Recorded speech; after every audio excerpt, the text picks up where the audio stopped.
Hey folks, we're about to start another episode of Ask Us Anything about electrochemistry. But before we begin, because we have some extra time, there are a few things I'd like to go over first. While we're waiting for the live stream to start, type your question into the chat. The sooner we get your question, the sooner we'll be able to answer it when the live stream starts. We usually try to answer questions in the order that we receive them, but it's definitely possible that we get so many questions that when your question comes up, we're out of time. If you are a Tier 1 or a Tier 2 YouTube member, you do get priority in us answering your question. You also have the opportunity to join us on the stream to either share slides or talk to us in person about your specific electrochemistry research questions. If you are a Tier 1 or Tier 2 member on our YouTube channel, you will find in the community post the link and password to join us on our broadcasting platform. We get a lot of questions about electrochemistry, whether it's through our YouTube comments, webinars, email, phone conversations.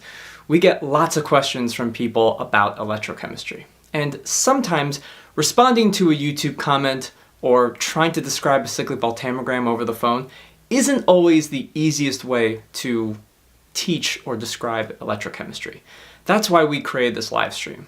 In the Ask Us Anything About Electrochemistry live stream, you can ask us any questions you have about electrochemistry, and we can use better tools and take more time to describe some of these electrochemical processes to help you with your research and understanding of electrochemistry.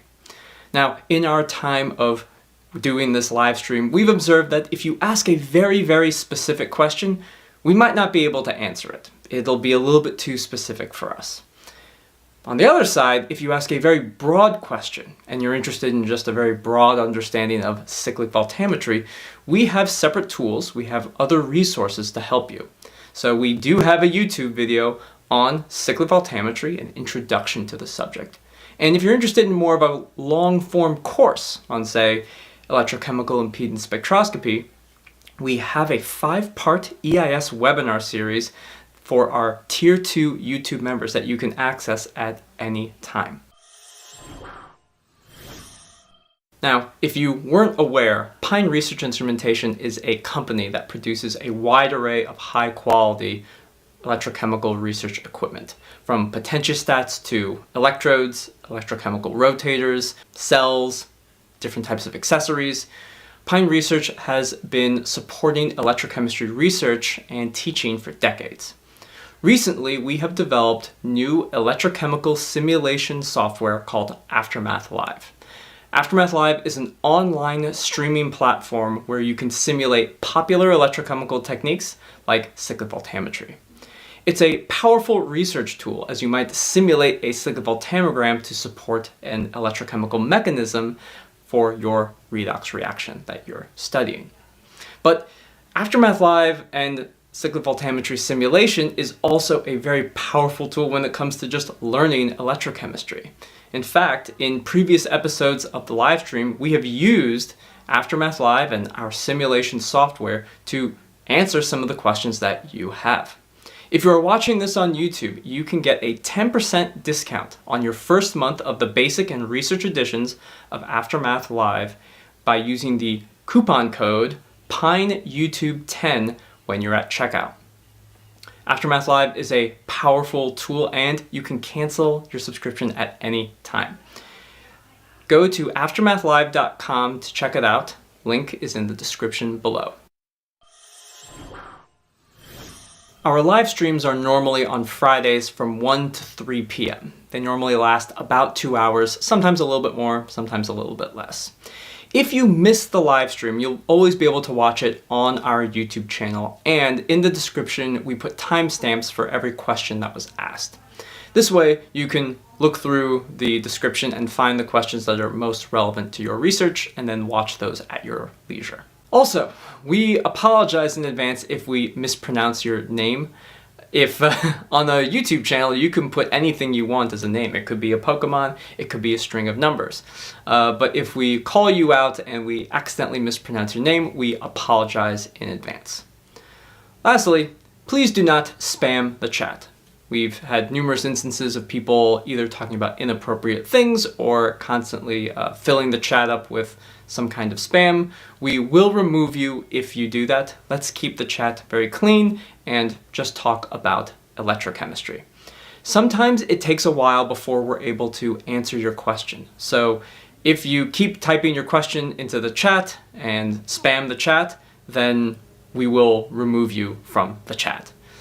But if it's been a while and we may have forgotten about your question, one message as a gentle reminder is all that's required. All right, I think that's all of the housekeeping things. Now, let's start the live stream.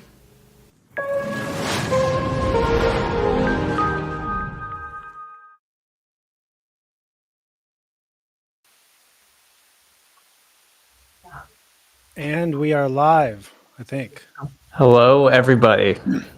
It's good to be with you. We are in separate locations, and I hope that the network is holding up and everything, because I noticed the video was skipping a little. I think I'm not sure if it's on my end or it's on your end, but we were having network issues in our office yesterday, and I'm told that internet is interneting today, but it seems to be struggling. I'll be honest. So we're going to do our best to make this work and answer your questions about electrochemistry today. I see there's a bunch of them. Yes, a lot of questions. So thank you. And as many of you know, as you can see, we're not in the same location as usual, but we are trying to continue as best as possible to provide these live streams for you, even if we're not there, but we still have some time. So apologize if maybe the audio or video quality, especially on my end, is not so high, but hopefully we'll just be able to answer your questions, and that's the most valuable thing. Yeah. And well, let's get right to it, because Cinnamon Chai has a few questions. I'm not sure if you can shed some light on this. I have not the most amount of experience, to be honest, but he says when to use Dunn's method and Trasatti's method. Also, I found some people who assign the peak current from CV by choosing a fixed potential at all different scan rates and measure the corresponding IP, peak current, from the curve. Is this method correct? Some curves at that fixed potential corresponded to a very low current way off the max current achieved. So I'm confused how to determine IP. So I'll just say a couple of things, and then I don't know if Alex, you want to, if you have any, experience. I haven't used Dunn or Trasatti's method. I did look into it a little bit just now. They appear to be ways to sort of determine the capacitive effect during a CV. I think there's some open questions here. For instance, in many cases, I believe you're using these methods, for instance, to like on supercapacitors. And so if you're talking about a peak current, you are talking about a Faradaic process. And so I don't know enough to say definitively that like you should or shouldn't use these methods, whether you have a Faradaic process or it's just non-Faradaic. You know what I mean?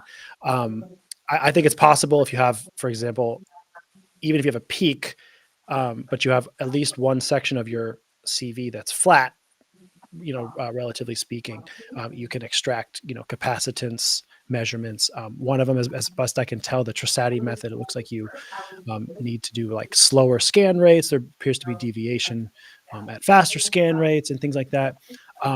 That's about all I'm going to kind of say about the Dunn-Trasatti method portion of your question, because it's not really so much my area of expertise, I guess. But what I will say just briefly about the peak current is that you can only really do something what you said, which is like pick a potential and let's say collect the peak, the current values at that.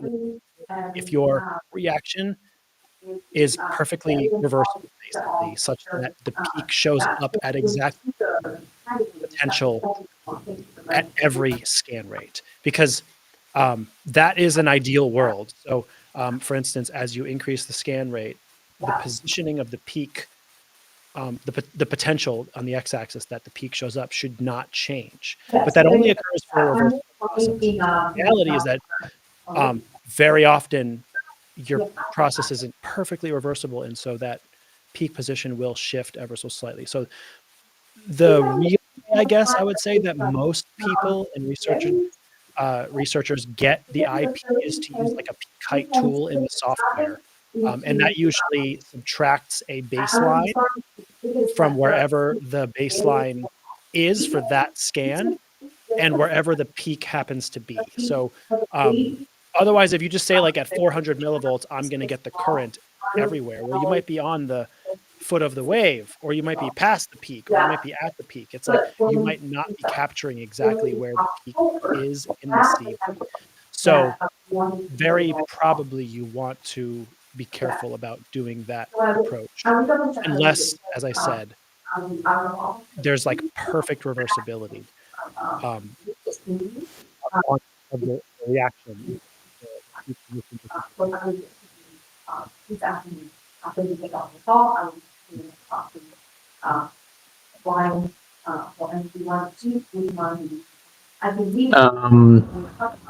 don't know if you can hear me. Yeah, I can hear you, but there's like background talking. Yeah, I know I can't. I may. Talking, but anyway. Yeah, I know I can't stop people from talking too much, but hopefully, I don't have any kind of further things to say about that. The main, I think, Neil, you're correct.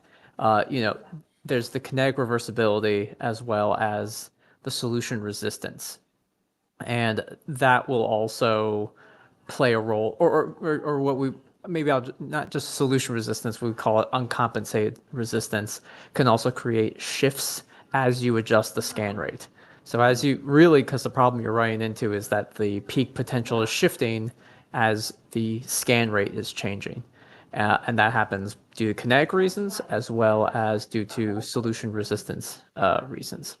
So so you just have to find out what the peak potential is like with each scan. Where is that potential, and then find the peak current, and then that's the peak current for that particular thing. And you don't necessarily need to do much in the way of background subtraction because you are trying to determine whether or not that peak current is completely completely Faradaic or non-Faradaic. So there's going to be contributions of both, especially when you're looking at fuel cells and things that have pseudo-capacitance in it, stuff like that. So hopefully that's helpful. But that was just my 2 cents. But I think what Neil said is correct. And I don't know anything about the Trasatti method at all, so I haven't I'll just looked up note anything it about looks like Vinod had a comment. It looks like it's directed at this because I know in the Dunn method, there's something. The B is a constant that I think is extracted in there. I don't know enough about it either, but Vinod said the peak current is better, or the absolute area, to calculate the B value or the charge contribution. I think this is a comment based on what we're talking about. If it's a question, I don't know how to answer it, so I'm hoping it's part of. I think, Vinod, that you're commenting on what we're discussing now. So I think that's just a comment related to like getting the peak current as it's used for some of these calculations. Yeah. But in any case, yeah, sorry, go ahead. I think it would be peak current. I don't think you would use. I understand you might want to use the area, but I think peak current is. I think peak current might be a little bit better from a calculation perspective because you can change your potential range, your potential window. So I think I say use the peak current as defined in the Bruce Dunn. I always get like Bruce Vincent and Bruce Dunn method, like, but it's Dunn, the Dunn method. Bruce and Vincent Yeah, is to get transference numbers. it's for the transference So number. it's Yeah, Dunn. Is it Bruce and Dunn? Anyway, it's it's something like that. yeah, it's Bruce something like Vincent that. is the transference number thing that involves impedance and chronoamperometry. That's a Yeah, different. I wonder if Bruce Dunn is the guy's name. Oh, it might be. Yeah, I think you might be right because Yeah, there's Bruce Dunn is his name. Bruce That's and the Vincent. engineer. In that case, Bruce is the last name of the person, and then Dunn, his first name apparently is Bruce. So everyone's named Bruce. Apparently, I don't know. Yeah, that's right. How do you keep track of this stuff? I know. Okay. Well, I hope that's somewhat helpful, at least with the IP. Cinnamon Chai, I know that we maybe aren't, apologies, to answer with great knowledge on the Dunn and Trasatti methods. But hopefully that kind of clears up a little bit on the peak current thing. And for now, we're going to move on, I guess. So Ramsa has asked, hi, how does the potentiostat measure the solution resistance using impedance spectroscopy? So the potentiostat does not measure the solution resistance. There's a correlation made between the impedance measured at high frequency and the solution resistance. So there is no real solution resistance measurement. We just make the assumption, often reasonably so, that the impedance that is measured at high frequencies is equivalent to the solution resistance. And so that's typically how those kinds of measurements are performed. If, for example, you use one of our company's potentiostats, we have a EIS, RU, like solution resistance experiment, like a lot of potentiostats and software companies do. But we show you what we're doing. Like what it actually is it runs a short impedance experiment. I think our default parameters are like 100 kilohertz to 10 kilohertz or something in that nature. And 10 or 20 millivolt amplitude, 5 or 6 points per decade. Like, it's a very short impedance experiment over 1 or 2 decades of frequencies. And it's just a very short little thing. And what it does technically is that it finds the phase angle closest to zero and takes the impedance at that point and says that that's the RU. That's the sharing how the sausage is made, if you will. That's sharing the secrets of how it's done. But it's the same thing. It's the same thing as looking at a Nyquist plot and taking the leftmost intercept closest to the x-axis. So what I mean by that is, I'll draw a quick thing just to illustrate instead of drawing with my fingers out into the open here. Make sure if I'm sharing, Alex, I know it's yeah, you're sharing. I will let's see, I'll make sure to hide this. For instance, to measure RU, if I have, if this is my Nyquist plot, the RU is basically this intercept. This is the solution resistance. It's right here, right? And so what we're doing with an EIS measuring the solution resistance is it's just measuring this right here. And so it's like if you were to zoom in, it's like just measuring like these like 7 points or whatever. And basically it just takes like the point that's closest to zero or the x-axis, and that z is, that should be a z. I can't draw z, not a 2, z. Here, basically this z equals the solution resistance. Okay, so that's actually just what it's doing. So I can't speak with perfect knowledge, I guess, of other manufacturers' methods, but I do know some of our competitors, for instance, have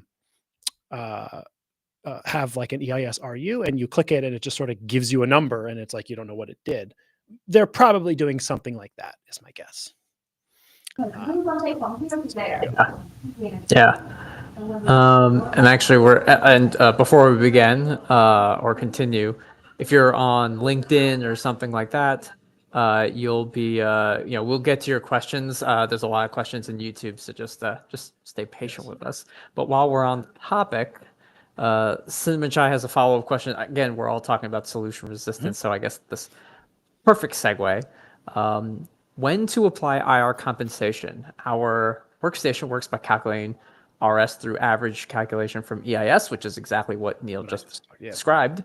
Plug in the value, either by choosing, let's see, and so it says you either choose plugging it by feedback or calculation. Any difference? So in terms of like, say, feedback, for example, this is like kind of thinking about how a potentiostat works. And I think that's kind of what you're asking. So let's just answer the first part of your question. It sounds like the difference between doing what you're about to do, which is like the running IR compensation during an experiment versus just correcting your like V axis afterwards, right? Yeah. I believe that's what he's asking. What he means, I believe so. But I will answer the first question. Well, let's see. So it's about when to apply IR compensation, and generally speaking, there are you really need to think about I and R, because if the applied potential, if you have a lot of solution resistance, you're going to get a big voltage drop. But even if you have a little bit of resistance but a lot of current, you could also have a very large voltage drop, and that relates to the the applied, when you apply a potential, how much of it's actually getting to the cell, and how much of it's actually, let's see, how much is getting to the cell and how much is getting lost, basically, almost like a parasitic loss. So let me actually, instead of turning my camera off, let me share my screen. So I gave this talk, or I'm going to give this talk in the future, but let me go to looking at how a potentiostat works. So one thing, and I think people can, am I sharing my You're screen? good. You're good. Okay, all right. So this is this looks very complicated, but effectively, I'll just start like marking this up. In this case, we're looking at like the counter, the reference, and the working electrode in a 3 electrode cell, and I'm applying 1 volt to the electrode. You told your potentiostat apply plus 1 volt. And so if, for example, there was 300 ohms of solution resistance and you passed 1 milliamp of current, that results in 0.3 volts of quote IR drop. And so the 1 volt, this is all to say that the 1 volt that you told your potentiostat to apply, only 0.7 of those volts is being applied to the electrode electrolyte interface. The 0.3, 30% of it is getting lost to this RU. It's not actually being applied to the solution.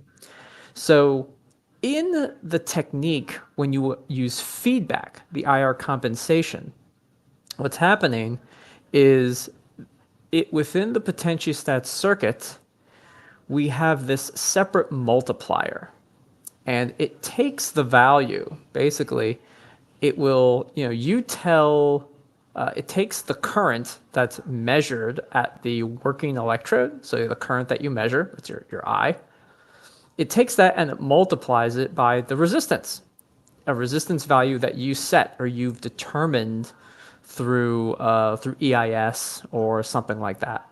So it'll take that value and then it'll add it to a summing point where the potential that you've applied, let's say plus 1 volt, gets added to this IR, and that is the actual potential that gets applied to your electrochemical cell. So that's what's actually happening when you use the IR compensation with positive feedback. The R that you select through measuring the EIS experiment is getting scaled by the current, and then, or the current's getting scaled by the resistance that you set, and then it's getting added to the potential that you set it to. And that ends up compensating for this kind of loss, sort of say. It adds the 0.3 volts to the 1 volt that you apply, so that 1 volt gets applied to your electrode electrolyte interface. So that might be a little bit fast, but that's kind of like a simple, just kind of getting through some of the questions. How exactly, when you choose, positive feedback, what exactly is happening? And when you do something like plug in the value, because when you take like a CV, you can kind of compensate after the fact by taking the current times the resistance and then shifting the potential over. But what ends up happening is you don't get an accurate, you get accurate potentials, you do not get accurate current values. So that's the drawback of using using that method. I'm doing a quick thing here. It's a very complicated visual display. Okay. So following what Alex just said, here's the 3 cases. just to visualize this, right? Following the feedback, whatever. So here's the situation you're at when you're considering IR compensation via feedback or calculating after the fact, all right? If you don't do IR compensation, we're going to use the same example that Alex just did, right? Then you told the potentiostat 1 volt. What you actually got was 0.7 volts. That's the actual voltage that was at your electrode, right? And then the software says 1 volt. So this is the worst situation. You're not doing IR compensation. You said, give me 1 volt, but because of the IR drop, you actually got 0.7. But the software says 1 volt because it doesn't know that you lost all that, right? It just did what you told it to do. It doesn't know, so to speak, that you lost 30% because of resistance. It just applied the voltage that you told it to do. All right. Feedback, this is the best case scenario. Basically, you said 1 volt, right? But what actually you got was 1 volt because actually applied was 1.3 volts. And the software says 1 volt. So this is the best case scenario, is that you told it to get 1 volt and it tells you 1 volt and it actually got 1 volt because it applied more, it overcompensated it. And the feedback in that moment in time, it said, I have this extra 30% I have to overcome. So it applied more. And then that's the best case scenario. In the moment, you get what you want to get, basically. After the fact, this is the last bit. If you correct the column after, then what that means is that you're saying, I want 1 volt. What you actually got was 0.7 volts. And so I'm going to change this last column. I'm going to get rid of this real quick. So what you're having here is that if this is same as the no IR, right? I said that I want 1 volt. I actually got 0.7 volts. And so what you do is you correct the column afterwards to say 0.7 volts. So the best thing you can say about correcting the IR drop after the fact is that you correctly report the voltage that was there. What it doesn't do is give you the voltage you actually wanted. Do you see what I mean? So it's accurate because you'll be saying I got 0.7 volts, not 1. But you wanted 1. So you're actually not getting the voltage that you wanted. You're correctly reporting what happened, but you're not getting what you wanted. Only by doing the feedback are you getting what you actually wanted and reporting what it actually was, because the potentiostat is actually kind of lying to you by giving you more voltage than you need to make sure you get what you want. I hope that made sense to somebody. It made sense to me. That's why I thought I would kind of that's the like summary of the voltages that are shown versus what you actually get for those 3 cases. Again, maybe that makes sense. Maybe this is a YouTube video. You can watch it over and over again, and maybe it starts to make sense. I think that summarizes it hopefully fairly well. But anyway. Yeah, I think so. I think that's the best I could do for that. So I think we'll move on. But hopefully that's helpful.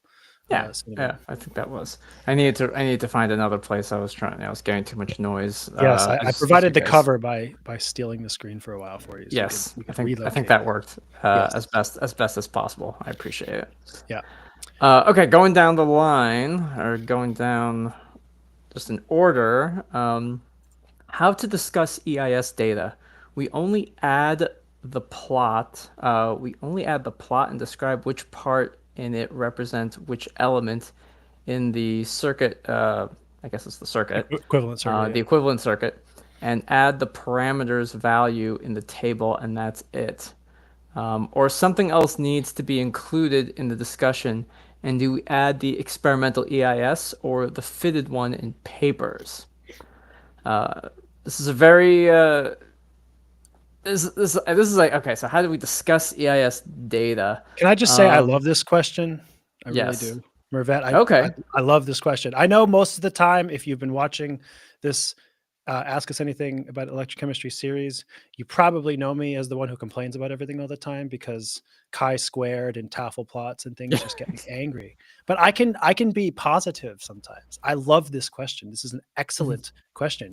I love the way you're thinking, because Mhm. what this question tells me is that you're seeing the typical sort of pattern of, I got some EIS data, I applied equivalent circuit, I got numbers for all the R's and Q's and C's and alphas, and I put them in a chart in my paper, and then I got published, and that's just the formula for doing good electrochemistry. Now, in some sense, that's not wrong. But to answer your question, there are absolutely reasons why you're doing that kind of thing. And they are things like, for instance, um, what needs to be discussed? Well, okay, think about the R values. What do they mean? Right? So if you have a leading resistor, like we just discussed, that's solution resistance. So one thing you discuss is the R0 or the R1 or the RS, whatever you call it, right? The leading resistor. Did my solution resistance change or remain relatively constant? It probably should remain constant. I mean, unless you change something about your electrolyte midway through, that's one thing to say, well, I had very low ohmic resistance or I had very high ohmic resistance, whatever, right? That's solution resistance. That's something you can discuss, for instance. Another resistance, if you have a semicircle, that's typically representative of charge transfer resistance. Charge transfer resistance is another way to sort of think about the kinetics of your experiment. So, for example, the charge transfer is the electron passing at an interface. Well, if an electron is passing at an interface, it's probably oxidizing or reducing something. That's a Faradaic process of some sort. So, if you're studying a reaction and you have an R value that you put into your table in your paper, as you noted, well, that value being very, very high means there's a high resistance to the passage of charge. And if there's a high resistance, it's probably a slow process. It's probably happening very difficult. That could be because your potential is too low. You don't have a high enough overpotential. Or maybe the resistance is very, very low because the process is very fast. The counter argument of that. So those are just a couple of things you could say are part of discussion about what those numbers mean. What are you doing with them?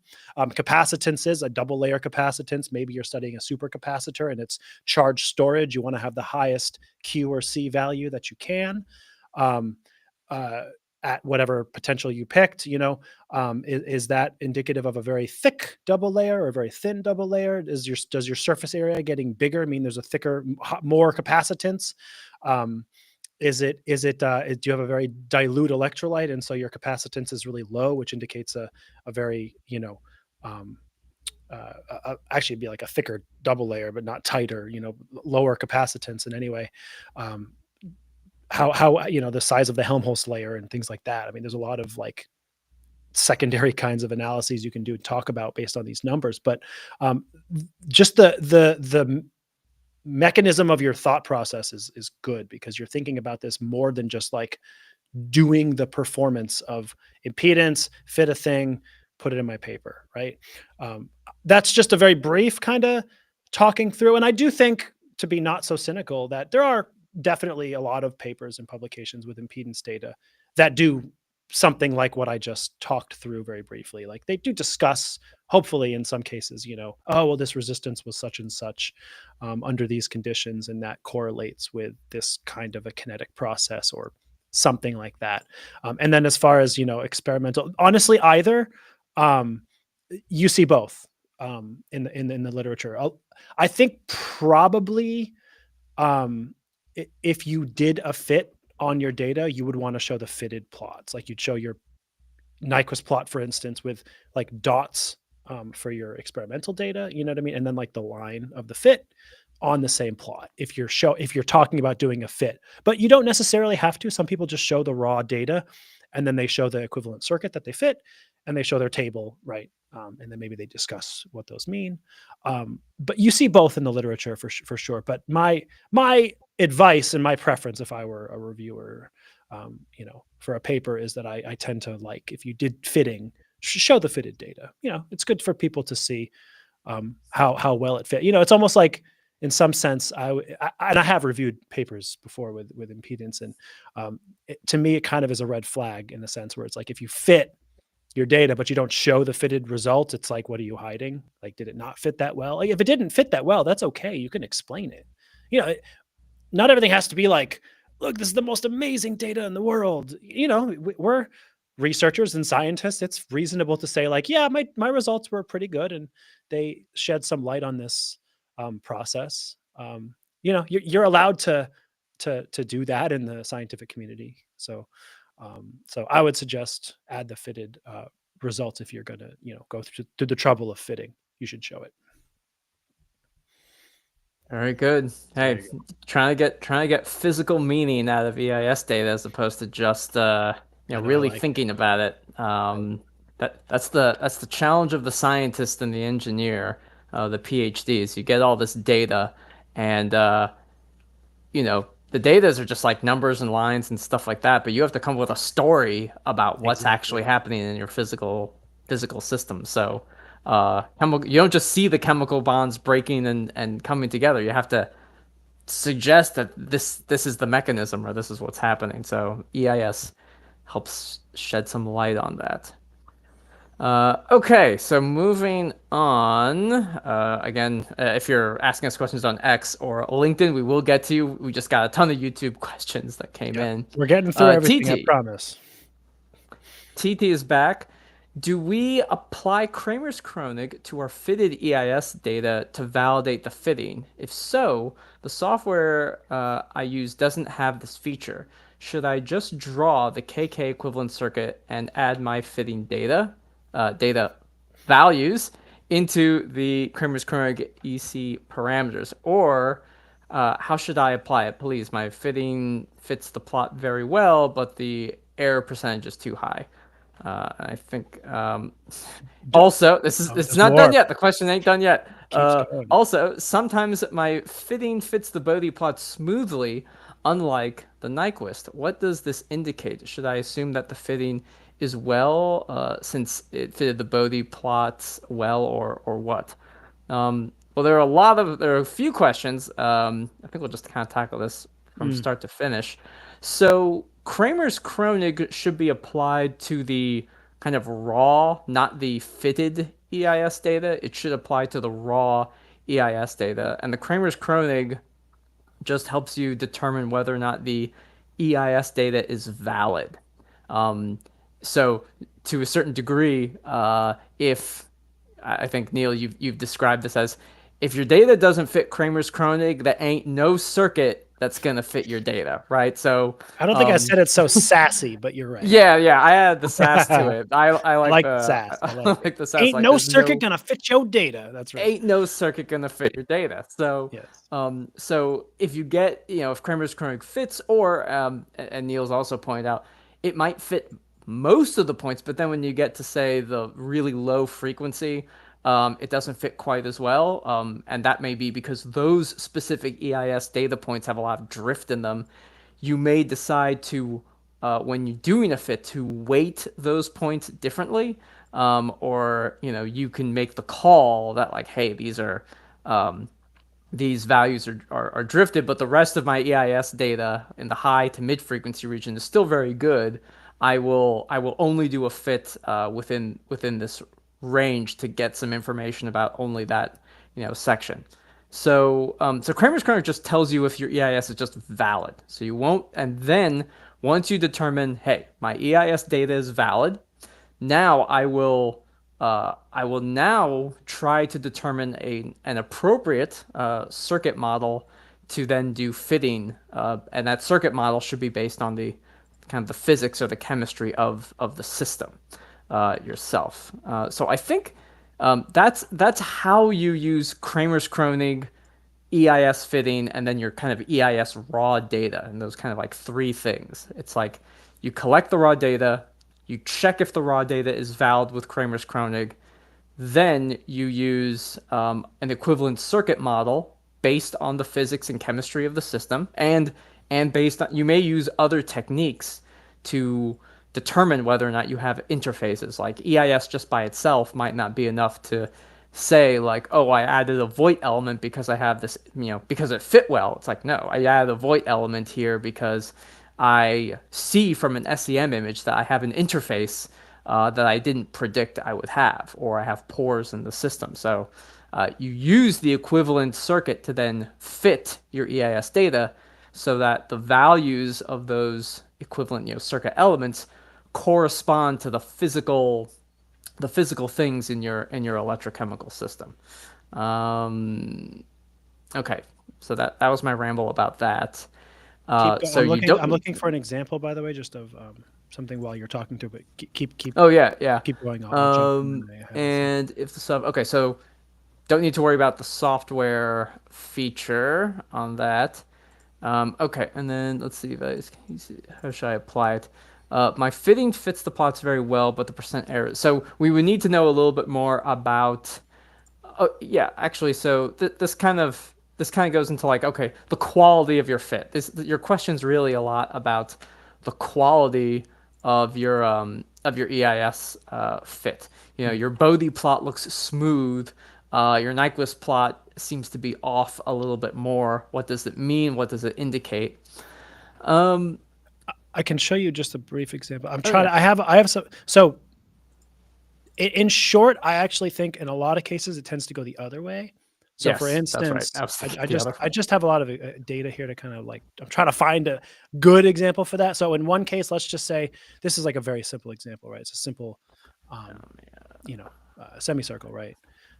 This is a case where, for instance, the Nyquist plot could fit like seemingly perfectly, but the Bode plot could be all out of whack. So so right now they look both fine, right? Um, all I got to do is change the capacitor value. And it's like the Bode plot's totally out of whack, but the Nyquist plot's mostly fine. And you can see it doesn't totally finish here, but um, and that is simply because the Nyquist plot doesn't show you frequency, right? And so one of the things about the Nyquist plot is that it looks like it fits, but it actually doesn't because this is a line. The Nyquist plot I'm showing is a line, but you're not seeing where the dots actually line up. So for instance, this dot looks like it's pretty close to the line, but when I change this value of this capacitor CPE value, what I'm doing is I'm changing the points along the curve of the Nyquist plot. So like right now this fits. Let me lock it back in place. Right now it's like whatever point corresponds to this is probably like right here, right? It's like these are lined up like right next to each other. But as I change this value and I move it, this point is going like radially like this way or that way or whatever. So it's actually far away, but it looks like it still fits because there's like another point that lines up pretty neatly. The only way to make the Nyquist plot look differently is to change the resistors. It's just a consequence of mathematics. It's actually not all that complicated. It's just math that makes this happen. As far as the other way, the only thing I kind of have is this weird looking one here. I tried to kind of show an example. Um, I chose the wrong circuit on purpose just to sort of try to prove a point here. But for what it's worth, let me just see if I can. So like here, for example, if I just kind of focus, for instance, on this Bode plot, it's like, oh well, the you know it fits really well here. It's a little deviation here, but it kind of overall follows the curve mostly okay. Obviously, at the low frequency stuff, it's a little wonky. But like, look at the Nyquist plot; like it's definitely not capturing the curves. And even if I zoom way in, you see this, but it doesn't fit a little bit here. There's a little curl here. It's not capturing that. It's way off right here. But the Bode plot looks pretty good. Now, as far as why that is, a lot of the answer to your question is unfortunately just like mathematics and visualization. Some of it's a bit of a quirk, if you will, of the fact that, for instance, the Bode plot is logarithmic except for the phase angle, and the Nyquist plot is not. So the visualization of them is different. And so sometimes what looks like it fits really well fits the same on both, but one of them is logarithmic. Like this is logarithmic, right? This axis is logarithmic. So something that looks close might be farther away than you think because it's a log axis. So like this distance is not linear. It might actually be far. Like you might say, oh, this is pretty close and this is super far, but it's like they're actually the same because the axes are different. So keep that in mind. Um, that can sometimes explain, why one looks better or worse than the other, I guess you'd say. Um, it's simply because of the representation in that case. But yeah, as Alex said, Kramers-Kronig. Back to that point. The last thing I wanted to say was, yeah, it's not on fitted data; it's on raw data, and I do not suggest building the sort of representative Kramers-Kronig circuit, which is just like 50 void elements in a row, and Yeah. doing the circuit fit on that for a couple of reasons. One, it's not exactly how it works. It's a bit much to talk about and get into on a live stream, and when I get to other questions, I want to try to save some time. Suffice it to say that the algorithms that minimize and fit circuit fitting in software is not the same as what Kramers-Kronig does. It's kind of the same, but it's not. When I say things like it's the best circuit fit, I'm actually lying, kind of. It's not exactly a circuit fit. It's more of a really just a mathematical minimization. It's more than I would need to discuss. It would take me a little longer to dig into it, but suffice it to say, you won't get the same results, for instance, by doing what you suggested as a facsimile of Kramers-Kronig. You need to find a program that actually has proper Kramers-Kronig mathematics built into it. You won't get the same thing. So if your error is high and you want to do Kramers-Kronig, you're just gonna have to find a way to get that from elsewhere, I guess, is my point. Yeah. Okay. All right, we can finally get to some of the LinkedIn question that came yes. in. Dr. Raj asks, can you comment on humidifying gas feed in chloroalkali electrolyzers with oxygen depolarized anodes? He does also have another question. Well, we might as well mention it here, which is how can we quantify flooding on gas diffusion electrodes using electrochemical methods? I can only speak to the second part. I don't really know anything about the first. Yeah, I also don't know. I mean, humidifying the gas feed is just if I have pure oxygen or nitrogen, whatever gas, you're kind of bubbling it through a solvent. Whether it's water or whatever else. Yeah, whether it's water or something else. So you typically do that because the membrane doesn't work if it's not humidified. Typically. Okay. In like a PEM Yeah. fuel, that's how it works. I don't know if like a electrolyzer has the same functionality, but like with a PEM fuel cell, for instance, you would need to have like 80-90% humidified streams for naphthalene to be conductive, ionically conductive. Okay. But as far as electrochemically determining flooding, in that case, I think sometimes what you can do is look for, you get in, like, for example, Warburg short kind of behavior in your I'll try to draw it for you in your Nyquist plot in your impedance data. So, for instance, what sometimes with a fuel cell or an electrolyzer, you might get something with your impedance data that looks like this. And so this right here might be, for example, the charge transfer process of interest or whatever. But this right here is kind of like a Warburg short, which indicates a fixed length diffusional process. And so this actually should be probably embedded into here. But the presence of this kind of thing can sometimes be an indication of flooding, because effectively at the like electrode surface, so this is like the membrane, and then you have your cathode on one side, and then you have like water essentially flooding it or whatever. It's like this is a boundary layer of like fixed thickness, excuse me. And so it has some like diffusion layer thickness, it's some amount of whatever nanometers or micrometers or whatever, but that manifests itself in this kind of a behavior in your Nyquist plot. So sometimes I think that is correlated with flooding. And so visually when your data, you can get that. There's other ways that it manifests itself, for instance, in the polarization curve. And I'm trying to think if I can, this might not be perfect. So take this with a little bit of, as they say, a grain of salt. But for instance, if this is your polarization curve, you have current here and voltage here. I guess it's an electrolyzer, so we're going to go up. A normal polarization curve would be like something like, I don't know, like this or whatever. And so you have your polarization region right here. This is your like starting to polarize the cell. This would be like, your, I don't know, kinetic region or whatever.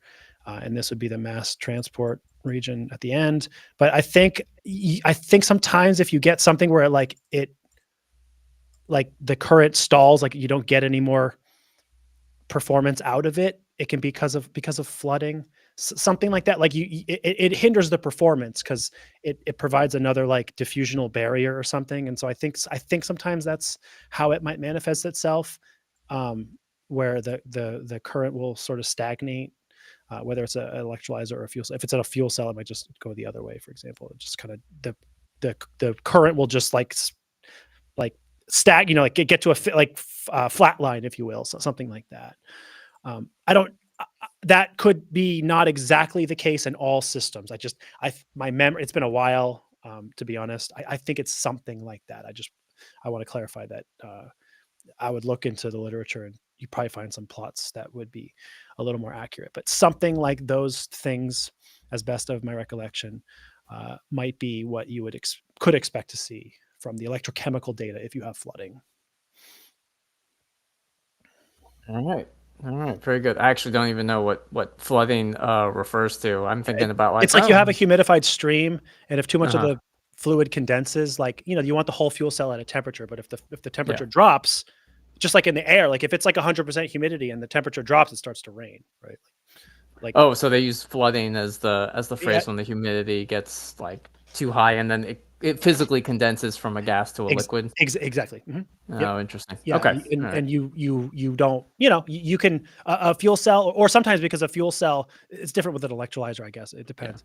But like like a fuel cell, if it has one of the products is water, right? Well, Yeah. it is in theory should be in the gas phase, but if too much of it's made and it's beyond the Yeah. dew point or whatever, it will condense, right? Okay. That's It's just interesting. physics or whatever. So Yeah. at some point, if too much water is present, it can kind of mess with the performance of the fuel cell. You need to like heat it up or suck out the water somehow. Like these are just fuel cell things that people tend to have to do. So yeah. Mm. Okay. Interesting. Okay. Next question is from Babu, and he asks, "Hi, I have used different silver chloride 3 molar electrodes for OER studies. I am seeing different OP values when used different electrodes. What could be done to overcome this?" I'm assuming he's talking about like open circuit potential values. I guess so. Uh, is what I'm thinking. Of course, Babu, please clarify this. But typically, what I think might be happening is first off, if you're getting different values and everything else is the same, then and it's not uncommon, reference electrodes can change. So your silver chloride reference electrode, even though you say they're like 3 molar and they're stored in 3 molar solutions, the concentration can change. It can adjust, which would change its quote open circuit potential. Now, circuit potential will also, the working electrode also affects what the open circuit potential value is. So, and of course, I'm assuming that you mean open circuit potential if you are looking at like over potential value for an OER study. Well, then you do want to look at, okay, is the reference electrode stable, right? So if you have, so if you're using two different reference electrodes, I would actually just take your two reference electrodes first, put them in the same solution, and then measure the open circuit potential, or take a voltmeter and measure the open circuit potential with a voltmeter. And if you're getting a voltage difference that's, not a few millivolts, then there is a, non-negligible, a relatively significant difference between these two, then the concentration of chloride in those two reference electrodes is different and big enough that it is causing some change. Also, what could be happening is uh, you can have a contaminant that's inside your reference electrode. If you're doing OER studies they're put into different test systems, and they usually, a redox molecule can get stuck in the frit. So if that happens, now your redox molecule might actually be adjusting what the potential is of one reference electrode. It could lead to some level of contamination. So those are things that I would look at to determine if it is also just like the reference electrode. But it sounds like my first guess is like, oh, the chloride ion concentration between these two electrodes is different. They're not the same, and that's why the potential values are different.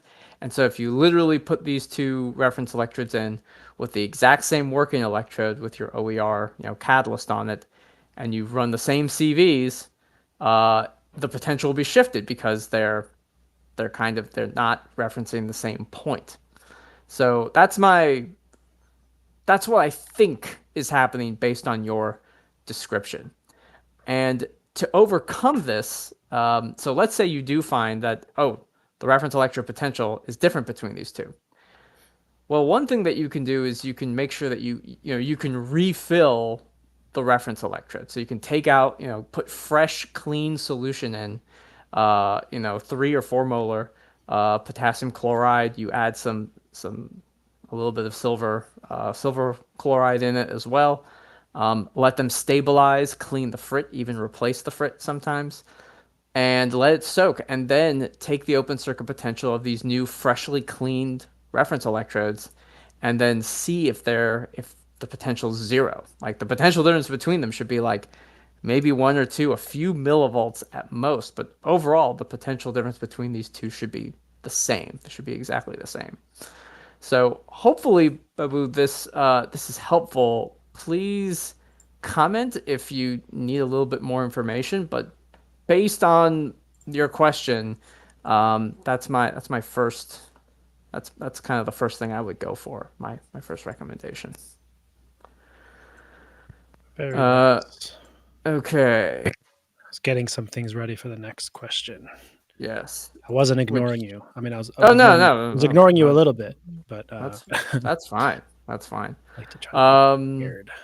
Sandesh is asking, sir, what is electrochemistry? I think that's supposed to be for beginners or for beginners. Something like that. Um, I think so. And Neil, let me know. Like, is he just asking what is electrochemistry, just like in a basic like, or does he It's a want a good book? question. Honestly, it sounds like he's just asking quite literally like what is Yeah, electrochemistry, and what is electrochemistry? I assume it's like for someone who doesn't know what electrochemistry is, and we can give the elevator pitch for electrochemistry, Yeah, I guess. yeah. I mean, Elevator I don't know. pitch. I always use the more simple kind of explanation than you do. You give a more of a intelligent Yeah. answer. My very simplistic answer is it's just to be reductive as possible, is that it's the marriage of what you would expect, electricity and chemistry. Yeah.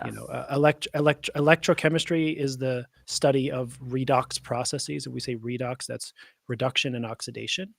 And a reduction is a process where basically, to back up for a second, chemistry is when you have a chemical plus some other chemical goes to other, like chemicals combining in ways to make other chemicals. That's chemistry, right? You make Mhm. reactions. If one part of that reaction is an electron, it's electrochemistry. So it's like chemistry, but one of the reactants or products is an electron. And then if it's a reactant, it's a reduction reaction. If it's a product, it's an oxidation reaction. So whether the electron is leaving or gaining is depends, but it's just it's the directionality of it makes a difference. And then that is electrons being part of a reaction. Electrons moving is electricity, like helping your phone work, powering the building you're in. That's the whole um, point of it. Basically, why do we care if electrons are moving? Well, because it powers everything we do, right? So that's the simplest possible answer I guess I could give. Alex, you could probably give a slightly more intelligible answer, I guess. I Well, just try to give a yeah, very no, I think simple view, I I guess. mean for beginners, I think your answer is absolutely like spot on. Mm. I have thought deeply about a very conclusive, like all-encompassing definition of electrochemistry. And I actually the best one I have for now, which actually isn't even fully complete, is that it's a combination of electronics and chemistry. And I make that distinction electronics because when we say electricity, it almost makes it sound like I'm hurling a bolt of lightning into a beaker, and that's what's happening. but it's often not that case. And it's really, and when I use electronics, I think of it as kind of the engineering, um, the engineering circuit level of like, okay, an electrical engineer is working with resistors and capacitors, inductors, and it's drawing relationships between those kinds of circuits that have electrical components and their analogy or their analogous forms in the chemical world, sort of say. Because sometimes there is electrochemistry where like, oh, there isn't actually an electron transferring, but we call it electrochemistry. So I like that definition. It's still not complete because there are things like electrolysis depositions, which is strange, but that's a part of electrochemistry that doesn't involve that type of stuff. And I'm like, oh God, I don't know.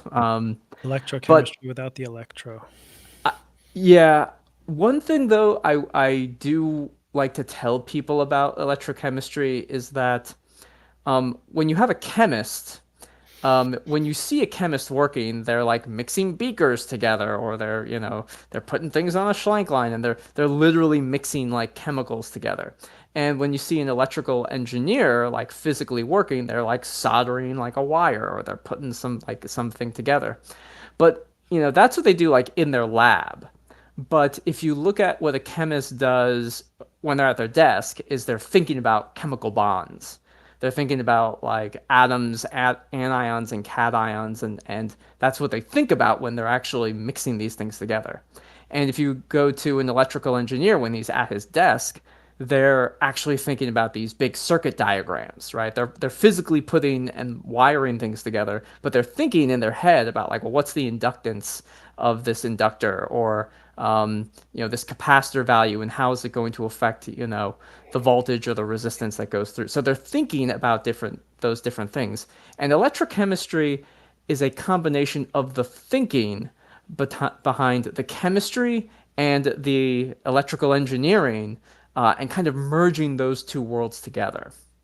So it's those thought processes, not just like the physical action, but the thought processes behind those two. So that's my other thought about electrochemistry. I Anyway, never like to think. Thinking is that I not. like to think. So, Speaking of thinking, this other question here, I don't think I quite. It's a bit. It's oversimplified. Abdul says, "Can you explain the two main types of cells and their working?" There's we're talking about a. like electrolytic and galvanic. Those are I like don't. the. I guess I don't know because yeah, I was thinking more like physical. Like there's more than Oh two. yeah. Not. Yeah, I don't. Yeah, if you're talking about electrolytic and galvanic, I mean the difference is spontaneity. Um, right. The difference is whether they run like by themselves, so to speak, or Hmm. they require something to run. And Yeah. so um, A I battery is a guess that galvanic cell. galvanic cell is one that runs by itself essentially. The do I have that right? That's I didn't have that backwards, right? Galvanic cell runs by itself.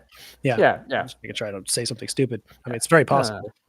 But the driving force is I could go into way too much detail here. Is the chemistry itself, the potential energy between the two processes that are occurring is enough to drive the reaction to occur.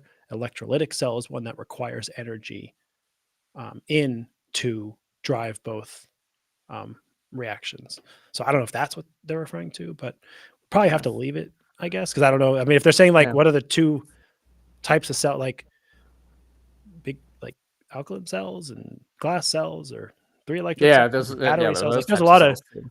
types of cells. So yeah, I'm not Yeah, a little more specifics yeah. to answer that with Uh, more detail. But anyway, I do want to go back because Babu asked the question before we started talking about the mm, what electrochemistry is, and he was talking about reference electrodes. He did add a yeah, comment, which was that I'm getting 80 millivolts difference between the two reference electrodes.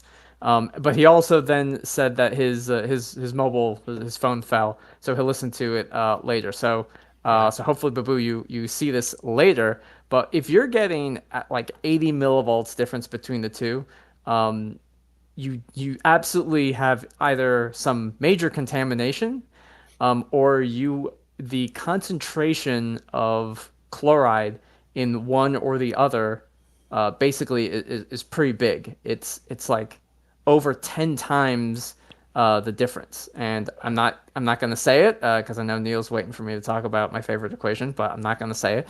But when you Oh, have 80 come on. millivolts difference between these two, It's more than it 10x. means that there's like a 10 over 10x difference in the concentration of the species. So instead of having 3 molar, you may have 0.3 molar or probably 0.1 molar in your other reference electrode. So that is the okay, you showed it. I had to. I'm sorry. It's the Yeah. Nernst equation. How could you It's the Nernst resist? I can't even. I know. I That's tried. I just like I'm known for it, but I have to your sometimes thing. resist. Yeah, if you use the Nernst equation, you'll find that like there's a 60 millivolt, approximately 60 millivolt difference in the potential when you have a natural log of like 1/10 or 1/100 gives you 60 millivolts. Yeah. Well, that means you have a 10x difference at least in chloride ion concentration between the two.